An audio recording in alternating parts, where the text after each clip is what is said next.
Well, Minister of Petroleum Resources Ibe Kachiku says the federal government can now tell the exact quantity of barrels of crude oil produced in the country and when it is produced.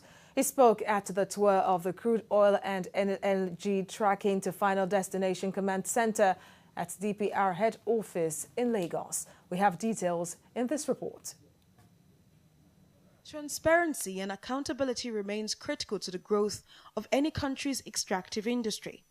For a long while, operators and regulators in Nigeria's oil and gas sector have observed irregularities in the movement of some of the vessels mandated to lift crude oil from Nigeria. To address this imbalance, the Department of Petroleum Resources has inaugurated a command center that tracks the quantity of crude oil and LNG to its final destination.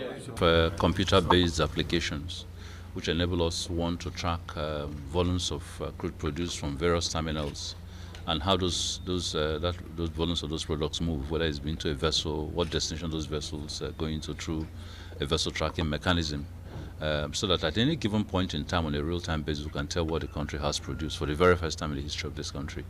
We're also able for the very first time in the history of this country to tell you where those products have gone in terms of export and be able to say whether they discharge on those exports.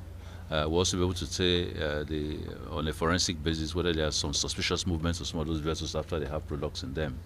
We've also extended it to the downstream sector to be able to capture everything that is brought into this country in terms of product importation for refined products, and also be able to track how they are distributed within the country. So for the first time, we have a holistic database, IT-based application that enables us to do that. The minister adds that as part of efforts aimed at changing operations in the sector, the federal government is working with the Economic and Financial Crimes Commission to track vessels lifting crude from the country. In all of this, a proper legislation for the sector is also important. These laws are fine, and we need them for certainty and for predictability for the industry. But ultimately, laws are as good as they're executed. And so what we've tried to do is, within the existing parameters of the law, continue. Take the early renewal, for example. We could have stayed on the old fees and gotten maybe 30% of what we've gotten today. But we improved on that, worked with the oil company, dealt with the objections, and just kept moving.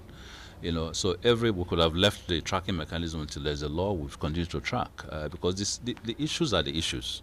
What the law does is to address the issues. But I won't say that this has negated the need for proper documentary law. There's so much limit to which a minister can exercise discretion or regulatory efficiency. It's got to be backed by law for predictability. So that effort that the Assembly is doing, everybody is doing, is excellent. Will continue. The objective of this project is to provide an online platform to accurately monitor national crude oil production and exports through a system that ensures accurate reporting of production figures and export data.